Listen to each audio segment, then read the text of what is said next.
My sister Rachel was the family hero for taking care of our grandpa. After his stroke, getting up at 5 a.m. every day and sleeping at his house every night. When me and my 11-year-old brother snuck into grandpa's house while she was at work, he jumped out of his wheelchair, trembling, and begged us not to tell her we were there. His arms were covered in bruises, the room reeked of urine, and he sobbed that she'd been starving him and blasting death metal all night to keep him awake while stealing his social security checks. That same day, we found him dead in his chair with Rachel standing over him, crying about how he'd choked on water. I was 15 when my older sister Rachel, 17, became the family hero, because that's when we found out she was torturing our grandpa Marty. It all started when he had a stroke. Our parents were already working 60-hour weeks as janitors, so when she wanted to take care of him, we let her. She'd go over to his house from 5 a.m. to 8 a.m. every morning and slept there every weeknight after school too, but it wasn't long before she started burning out. I was in my room when she barged in looking for her laptop. "Where the F is it?" she yelled, throwing all my books to the floor. My sister, once the calmest and kindest girl you'd ever meet, was now red with rage. I stared at her in disbelief. "I know you fucking have it."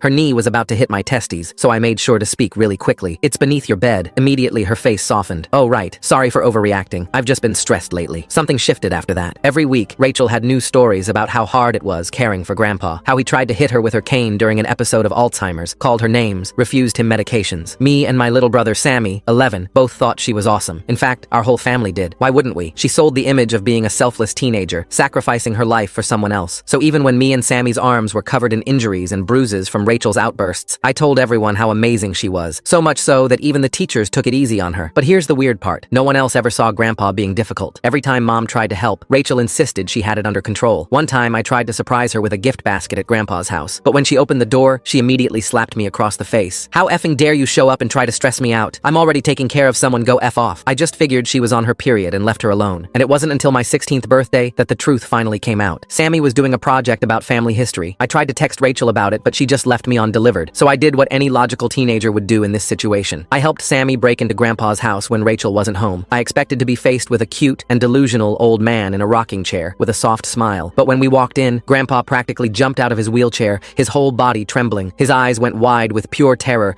darting between me, Sammy, and the door like a trapped animal. "Please don't tell her you were here," he whispered, his voice barely audible. His hands were shaking so badly he couldn't grip the armrests. When I reached out to hug him, he flinched violently and threw his arms up to protect his face. I'm sorry, I didn't mean to," he cried out, cowering like we were about to hit him. The worst part was when we heard a car door slam outside. Grandpa went completely pale and started rocking back and forth. "Rachel's back early, hide, you have to hide." But it wasn't Rachel, just the neighbor. When I explained this, his face went from completely tense to zen. He even started sobbing out of relief. I furrowed my eyebrows and took a closer look at him. That's when I saw it. His arms were stick-thin with bruises up and down them. Sammy pointed out that the room reeked of urine. What he said next made me vomit. Turns out, Rachel was doing everything she could to make him look delusional. She was starving him, hiding his medications, even hitting him where clothes would cover. And for extra measure, she'd blast death metal all night to keep him awake. And I guess he noticed my confusion, because that's when he explained her motive. "She takes my social security checks," Grandpa sobbed. "If I tell anyone, she'll put me in a home where they'll let me die alone." Everything in me wanted to fall to the floor and cry my eyes out, but I couldn't, because getting Grandpa help was more important. Luckily, Mom and Dad were both home, and once me and Sammy got the words out, we all got in the car to drive towards him. But when we arrived, they found him dead in his chair. Rachel was standing beside him, with crocodile tears streaming down her face. "I just got here and found him like this. He must have choked on water while I was at work." My parents believed every word. Rachel hugged me, and I hugged her back, because I wanted her in prison, but I knew I needed a confession first. The car ride back was silent, except for Mom's muffled sobs. Rachel sat between me and Sammy in the back seat, her hand gripping mine like she needed comfort. I squeezed back, fighting the urge to yank my hand away. Every bump in the road made my stomach turn as I replayed Grandpa's terrified face in my mind. At Grandpa's house, the paramedics were already there. Rachel immediately rushed to them, her voice breaking as she described finding him. I watched her performance carefully. Her eyes stayed completely dry, even as she gasped and sobbed. The phrases she used sounded rehearsed, like she'd practiced them in front of a mirror. Meanwhile, our parents were genuinely devastated, Dad's shoulders shaking as Mom clung to him. The paramedics asked routine questions while the police took notes. Rachel answered everything perfectly, mentioning how she'd just arrived from her shift at the grocery store. She even produced a receipt showing she'd bought flowers for him on her way over. I noticed she kept glancing at me and Sammy, probably checking if we'd say anything about our earlier visit. During the car ride home, my phone buzzed. Rachel had texted me, "Thanks for having my back, this is so hard, but at least we have each other." The heart emoji made my skin crawl. She never used emojis, especially not hearts. I screenshot the message immediately, something telling me I might need it later. Her choice of that particular emoji felt wrong, like she was celebrating rather than grieving. Back at home, I headed straight to my room, but the walls were too thin to block out sounds from the house. Rachel was on the phone in her room next door, and her voice carried through the wall. She was laughing, actually laughing. I pressed my ear against the wall and heard her clearly. "Yeah, Finally, I'm free. No more getting up at 5 a.m., no more dealing with his crap. I can actually have a life now. My hands started shaking. Our grandfather's body wasn't even cold yet. I grabbed my phone and started recording, holding it up to the wall. The audio was muffled, but you could make out her words, and especially her tone. Gleeful, relieved, celebrating. Meanwhile, downstairs, I could hear our parents on the phone with relatives, making funeral arrangements through their tears. The contrast made me sick. I saved the recording to 3 different cloud services, paranoid about losing evidence. Later, when I went to use the bathroom, Sammy was already there. He pulled me inside and locked the door, then showed me his phone. His hands were trembling as he swiped through photos. He'd taken pictures of Grandpa's bruises before our parents had arrived at his house. The purple and yellow marks were clear against Grandpa's pale skin. Some were finger-shaped, others looked like impact bruises. I knew something was wrong, Sammy whispered. I've been documenting stuff for weeks. Look, he showed me more photos, screenshots of Rachel's social media, where she complained about caregiving, always posted right after Grandpa's social security check would have arrived. There were photos of prescription bottles in Rachel's room that had Grandpa's name on them, dated from months ago. During family dinner that night, we all sat around the table in silence. Mom had made Grandpa's favorite meal as some kind of tribute. Rachel pushed food around her plate, then suddenly spoke up. I think we should do cremation. It would help everyone move on faster. Plus, it's what Grandpa would have wanted. The fork slipped from my hand. Cremation would destroy any evidence of abuse. I forced myself to stay calm and suggested, maybe we should do an open casket instead, so everyone can say goodbye properly. Grandpa had a lot of friends from his poker group. Rachel's face went white for just a second before she recovered. Oh, I don't know if that's a good idea. He didn't look peaceful when I found him. It might be traumatic for people. The funeral home can fix that, I said, watching her carefully. They're really good with makeup and stuff. She opened her mouth to argue, but Mom agreed with me, saying it would give closure. Rachel's jaw tightened, but she nodded, forcing a smile. That night, I couldn't sleep. Around 2 a.m., I noticed a light in my room. I opened my eyes just slightly and saw Rachel holding my phone, scrolling through it. She was going through my photos, messages, everything. I forced myself to breathe evenly, pretending to still be asleep. She glanced over at me, and I quickly closed my eyes fully. After what felt like forever, she set my phone back on my nightstand and crept out. My heart was pounding so hard I was sure she could hear it. I waited another hour before checking my phone. She'd deleted the screenshot of her text message, but thankfully I'd already backed it up to the cloud. She'd also gone through my recording app, but found nothing since I'd saved the audio file under a fake name in a different folder. The next morning at breakfast, Rachel dropped a bomb. Mom, Dad, I'm worried about the kids, she said, stirring her coffee. I found out yesterday that they broke into Grandpa's house without permission. They really upset him on his last day. I nearly choked on my cereal. Sammy's eyes went wide. What? Mom turned to us, shocked. Yeah, Rachel continued, her voice dripping with fake concern. Grandpa called me, terrified. Said they just showed up and were asking all these questions, going through his things. You know how confused he got sometimes. It probably stressed him out so much that she trailed off, letting them fill in the blanks. How could you? Dad's voice was sharp. Your grandfather was sick. You know he had anxiety. But we were just... Sammy started. No excuses. Mom cut him off. You upset him on his final day. How could you be so thoughtless? Rachel hid her smirk behind her coffee mug, but I saw it. She knew we couldn't defend ourselves without revealing what Grandpa had told us, which our parents wouldn't believe anyway. It was the perfect manipulation. At the funeral home the next day, the director pulled our parents aside. I stayed close enough to overhear. I need to mention, he said quietly, there's some significant bruising on the deceased. It's going to require special makeup techniques for an open casket service. Rachel appeared out of nowhere. Oh, that's from his falls. Grandpa was so stubborn about using his walker. The medication made him dizzy and he was always tumbling. I told him so many times to be careful. She turned to the director. Actually, maybe we should reconsider the open casket. I don't want people to get the wrong idea. I stepped forward. No, I think we should stick with the open casket. Grandpa's friends deserve to see him one last time. I pulled out my phone, pretending to check the time, but actually hitting record. You said he was prone to falling because of medication? Yes, Rachel said, not realizing I was recording. The blood thinners especially made him bruise if you just looked at him wrong. Plus the anxiety meds made him unsteady. Doctor warned me about it months ago. The funeral director nodded sympathetically and made notes. I kept recording as Rachel elaborated on Grandpa's supposed clumsiness, each lie another piece of evidence. Later, while our parents were picking out flowers, Sammy pulled me into the bathroom. Oh wow, Rachel is getting scarier by the minute. I can't believe she actually snuck into her sibling's room at 2 a.m. to delete evidence. That's like something straight out of an effing thriller movie. His face was pale as he showed me his phone. Look what I found. Rachel posted this on TikTok last night but deleted it after like 10 minutes. I screenshot it before she took it down. The video showed Rachel in her room, music playing softly. The caption read, "Caregiving is over, my life begins, finally free, new chapter, no more burdens." The timestamp showed she'd posted it just hours after Grandpa died. The hashtags made my stomach turn. I immediately forwarded it to my email and saved it to multiple cloud services. That afternoon, Rachel posted a touching Instagram tribute to Grandpa. It was a photo of them from last Christmas, with a long caption about how honored she was to care for him and how much she'd miss him. Within hours, she had hundreds of comments offering condolences, praising her dedication, calling her an angel. I watched her scroll through them at the kitchen table, a small smile playing on her lips. She was enjoying the attention. Sammy came to me later with another discovery. He'd needed to print something for school and asked to use Rachel's laptop since ours was broken. She'd left it open and logged into her messages. He'd found an old text conversation from 3 months ago with her friend Katie. Rachel had written, Can't wait till the old man croaks. I'm so over this BS. Katie had replied, lol, savage. But hey, at least you're getting paid, right? Rachel, not enough for this hell. But when he's gone, I get everything. Sammy had taken photos of the screen with his phone before Rachel came back. The timestamp showed this was from right around when Grandpa's health had started declining, according to Rachel's stories. At the funeral, Rachel took control like she always did. She assigned me to greet guests at the door, keeping me busy and away from anyone who might have actually visited Grandpa recently. She stationed Sammy at the guest book table. She made sure she was the only one talking to Grandpa's close friends, spinning her story about his confusion and falls. But I noticed something. Mrs. Chen, Grandpa's next-door neighbor, kept trying to approach me. Every time she got close, Rachel would intercept her, guiding her away with a hand on her elbow and sympathetic words. Mrs. Chen looked frustrated but too polite to make a scene at a funeral. The next week, things got worse. Rachel called my boss at the ice cream shop where I worked part-time. I don't know what she said, but suddenly my hours were cut from 20 per week to just 5. When I asked why, my boss just said something vague about needing to accommodate family situations and that Rachel had explained I needed time to grieve. When I tried to explain that I was fine to work, he patted my shoulder and said, "Your sister told me you might be in denial about your grief. It's normal. Take the time you need." Then the school counselor called me in. She had the same concerned look. "Rachel stopped by yesterday. She's worried about you. Says you're not coping well with your grandfather's passing." "I'm fine," I insisted. "Really, I haven't missed any classes or anything. Sometimes grief manifests in unexpected ways," she said gently. "Rachel mentioned you've been acting out, making up stories. It might be good for you to take a few days off, process everything." No matter how much I protested, she'd already made up her mind. Rachel had gotten to her first. I was sent home with a note recommending I take a week off for mental health. I decided to visit Mrs. Chen while Rachel was at work. The elderly woman's face lit up when she saw me, then immediately fell. "Oh dear, I'm so sorry about your grandfather. I tried to visit him these last few months, but Rachel always said he was sleeping or too confused for visitors. When was the last time you actually saw him?" I asked. She thought for a moment. "Must have been 4 months ago, maybe 5. I used to bring him soup every Sunday, but Rachel said it was upsetting his stomach. Then she said he was getting paranoid about visitors. But you know what's strange?" I leaned forward. "I could hear music from his house at all hours. Death metal of all things, blasting at 3 a.m. I called once to complain, and Rachel said it helped him sleep. What elderly man sleeps to death metal?" My hands clenched. Grandpa had told us about the sleep deprivation, but hearing confirmation from someone else made it real. "Did you ever call the police?" "Once, but Rachel met them at the door, told them her grandfather had dementia and fixated on loud music. They left without even checking on him." Mrs. Chen shook her head. "I should have pushed harder. I knew something wasn't right." During the reception after the funeral, my cousin Mark noticed something. "Hey, isn't that Grandpa's watch?" He pointed to Rachel's wrist, where a vintage Rolex gleamed. Rachel touched it lovingly. "He wanted me to have it. Gave it to me last week. Said it was payment for taking care of him." She smiled sadly. "I didn't want to take it, but he insisted." Mark looked skeptical but didn't push it. I made a mental note. Grandpa had been terrified of Rachel last week. No way he gave her anything willingly. That night, I created a fake Instagram account and did some digging. I found Rachel's activity in elder care support groups. She'd joined 8 months ago, right when she started caring for Grandpa. But her posts were weird. Instead of asking for actual support, she was always asking about legal things. What happens to estate if elderly person dies without updating will? Can caregivers be compensated from estate after death? How to prove elder was mentally incompetent. The responses were meant to be helpful, but Rachel had been mining them for information, learning exactly how to cover her tracks. At the reception, Dr. Morrison, Grandpa's physician, approached me while Rachel was distracted with other guests. "I'm so sorry for your loss. I have to say I was surprised to hear about his passing. I'd been trying to schedule a follow-up for months, but Rachel always said he was too anxious to leave the house." "When was his last actual appointment?" I asked. The doctor frowned. "Must be 6 months ago?" But Rachel kept calling in refills for his medications, said she was monitoring him at home. He paused. "Is everything all right? You look concerned." Before I could answer, Rachel appeared at my elbow. Her eyes were already filling with tears. "Dr. Morrison, thank you so much for coming. This is just so hard. All these medical questions bring back painful memories of Grandpa's suffering." The doctor immediately backed off, offering condolences. Rachel steered him away from me, but not before I saw her flash me a warning look. That evening, Mom found me in my room. "Honey, why were you interrogating Dr. Morrison? Rachel said you were asking all sorts of questions about Grandpa's medical care." "I was just curious about—" "This isn't the time," Mom said firmly. "Your sister is grieving. We all are. The last thing we need is you stirring up drama." I wanted to scream. Rachel had gotten to Mom first. Again, every move I made, she was 3 steps ahead, painting me as the problem. The isolation was working. My hours at work were cut. School wanted me to stay home, and now my parents saw me as the troublemaker disrupting everyone's grief. Only Sammy believed me, and he was just 11. We were on our own, but I wasn't giving up. Grandpa deserved justice, and I was going to make sure he got it. I just had to be smarter than Rachel, and I had to get proof that even my parents couldn't ignore. The game was just beginning. Rachel started showing up at my friend group's hangouts uninvited. She'd appear at the mall food court where we gathered after school, sliding into conversations with practiced ease. Tyler, my closest friend, initially felt awkward about her presence, but Rachel quickly won him over with stories about how hard it was dealing with family grief. Within days, she dominated every conversation, steering topics toward her supposed suffering, while I sat silently, knowing the truth but unable to speak it. I recognized the isolation tactic immediately. She was systematically inserting herself between me and my support system. Every time I tried to have a private conversation with Tyler, Rachel would materialize with perfect timing. She'd touch his his arm, lean in close, make inside jokes about things they'd apparently discussed when I wasn't around. My other friends started including her in group texts, and soon I was finding out about hangouts after they'd already happened. The smart move was documenting everything. I started recording our interactions secretly, keeping my phone in my pocket with the voice recorder running. The first few recordings captured nothing useful. Rachel was too careful in public, but patterns emerged. She'd make subtle digs about my mental state, wondering aloud if I was handling Grandpa's death okay, suggesting maybe I needed more time alone to process. My friends started giving me concerned looks, and Tyler asked if I wanted to talk about my grief. Rachel had poisoned the well perfectly. Sammy found something significant while looking for his Nintendo DS charger. Rachel's diary was tucked behind towels in our shared bathroom cabinet. He photographed every page with shaking hands before carefully replacing it. The entries were damning. Page after page detailed her resentment about caregiving duties, but not in the way someone might normally vent. She wrote about Grandpa like he was a problem to be solved, an obstacle to her freedom. One entry from 2 months ago read, "Counted his pills again. If I adjust the dosage just right, no one will notice. He's already so confused, they'll think it's natural decline." When Rachel tried her manipulation tactics on Sammy the next day, suggesting he was remembering things wrong about finding Grandpa scared, he played along brilliantly. He nodded, acted confused, even apologized for upsetting her. But afterward, he came straight to me with every detail of the conversation. She'd tried to convince him that Grandpa had been having delusions for months, that his fear was just another symptom. Sammy's ability to play dumb while gathering information impressed me. My little brother was proving to be a better detective than I'd given him credit for. I used the school computer lab to upload the diary photos to multiple cloud storage accounts, creating backups Rachel couldn't access even if she somehow got into my personal devices. The metadata on Sammy's photos would prove when they were taken, making it harder for Rachel to claim we'd fabricated evidence later. I also started a detailed timeline document, cross-referencing her diary entries with her social media posts and the dates of Grandpa's supposed incidents. The police visit was frustrating but expected. 2 officers came to the house after I'd called in a tip about elder abuse. They spoke with our parents first, then Rachel, who put on an Oscar-worthy performance. She cried about how hard she'd tried to care for Grandpa, how his death was sudden but not unexpected given his age and health. She even showed them paperwork from his doctor about his anxiety medication. Though I noticed the prescriptions were all from months ago, the officers concluded it was a natural death and suggested our family seek grief counseling. They left business cards for therapists and drove away. Mrs. Chen proved more helpful than the police. When I visited her again with Sammy, she agreed to write down everything she'd witnessed. Her handwriting was shaky but clear as she documented the late-night music, the times she'd been turned away from visiting, the strange smells coming from Grandpa's house. She mentioned seeing Rachel carrying shopping bags from expensive stores while claiming she couldn't afford proper food for Grandpa. Oh wow, Rachel is playing everyone like a master chess player. She's showing up at the mall and totally taking over the friend group, and then Sammy finding that diary behind the towels. That's huge. She'd kept a log of the disturbances because she'd considered filing a noise complaint, and those dated entries corroborated our timeline perfectly. The recycling bin held more evidence. I found Grandpa's credit card statements crumpled among old newspapers. The charges were staggering. Thousands in online shopping,